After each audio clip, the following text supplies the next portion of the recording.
Friends, આજે એક નવી રીતે મેં કાચી કેરી ટામેટામાંથી એકદમ ટેસ્ટી, થોડી ખાટી, થોડી તીખી એવી ચટણી બનાવી છે. ચાલો એ રેસીપી હું તમારી સાથે પણ શેર કરું. તમને આ રેસીપી ગમે તો લાઈક કરજો, શેર કરજો અને સબસ્ક્રાઈબ પણ કરી દેજો. તો ચાલો રેસીપીની શરૂઆત કરીએ. 2 નંગ ટામેટાને આપણે આ રીતે ઉપરનો ભાગ નીકાળી વચ્ચેથી કટ કરી લઈશું. આ રીતે કટ કરી લેવાનું છે. મરચાંને પણ આટલા મોટા પીસમાં કટ કરીશું. એક મરચાંના 2 કે 3 ટુકડા કરી લેવાના છે. 7 થી 8 કળી લસણ લીધી છે. તમે વધારે ખાતા હોય તો વધારે પણ લઈ શકો. કેરીના પણ આપણે આ રીતે સ્લાઇસમાં કટ કરી લઈશું.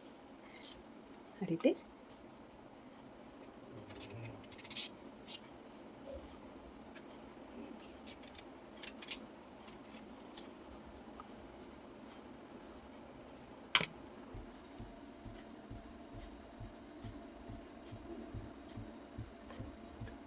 ગેસ ચાલુ કરી એક કઢાઈ રાખી છે. એમાં આપણે તેલ ઉમેરીશું.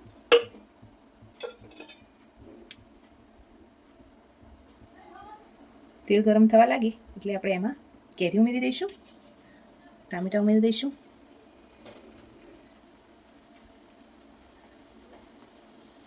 આવી રીતે આપણે બધી જ વસ્તુની અંદર ઉમેરી દેવાની છે.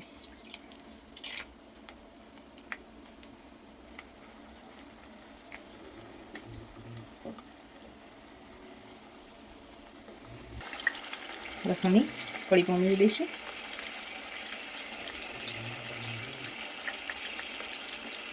લીલા મરચાં પણ ઉમેરી દઈશું. બધી વસ્તુ તેલમાં મૂકી દીધી છે. હવે ઉપરથી થોડું મીઠું નાખીશું.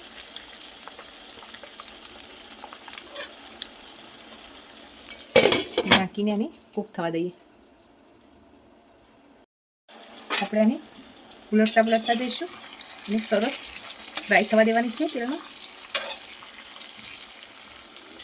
ટામેટાને પણ પલટાવી લઈએ.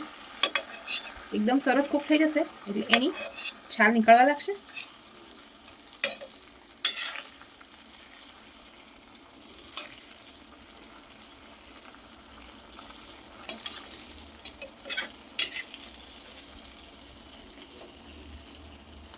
ગેસની ફ્લેમને લો ટુ મીડિયમ રાખીશું.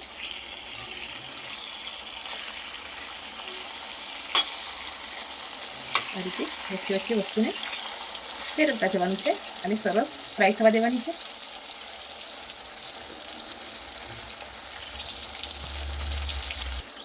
અને હજી એકવાર ફેરવી લઈએ જેથી બધી બાજુથી સરસ રીતે ફ્રાય થઈ જાય.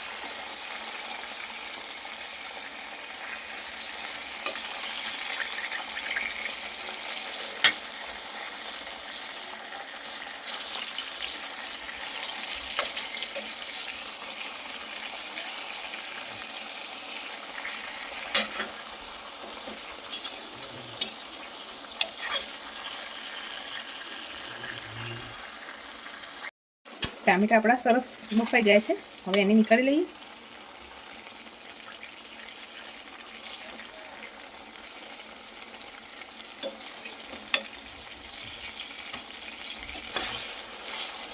બીજી બધી વસ્તુને હજુ ફ્રાય કરીશું. મરચાં પણ નીકાળી દઈશું.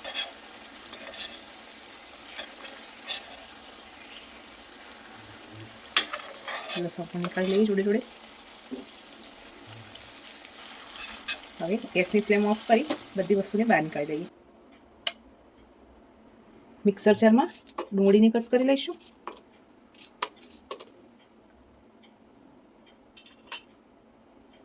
ટામેટાને છાલ ઉતારી એમાં ઉમેરી લઈશું. ઠંડા થઈ ગયા છે, બહુ એટલા ગરમ નથી.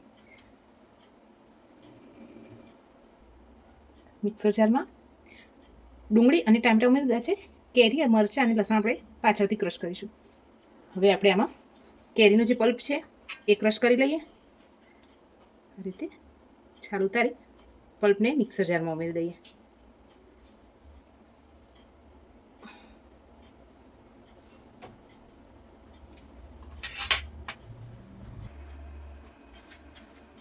હવે એ જ કઢાઈમાં આપણે જે બધું ક્રશ કર્યું છે, કેરી, ટામેટાં, મરચાં, લસણ, એ બધું ઉમેરી દઈશું.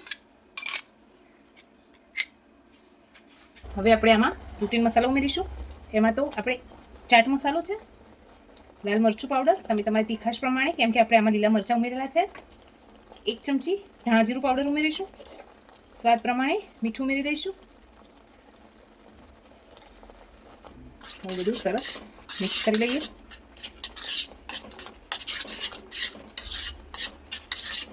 બે મિનિટ માટે આને કૂક થવા દઈશું. જો તમે મીઠું ખાતા હોય તો આ સમયે એમાં થોડી ખાંડ ઉમેરી દેવી, કાં તો ગોળ ઉમેરી દેવું. લાસ્ટમાં લીલા ધાણા ઉમેરી દઈશું.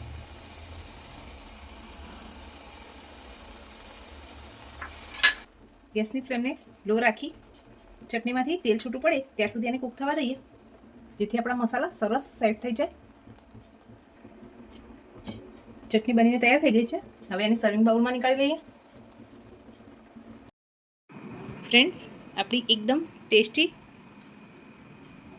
થોડી સ્પાઇસી, થોડી ખાટી એવી આ ચટણીની રેસીપી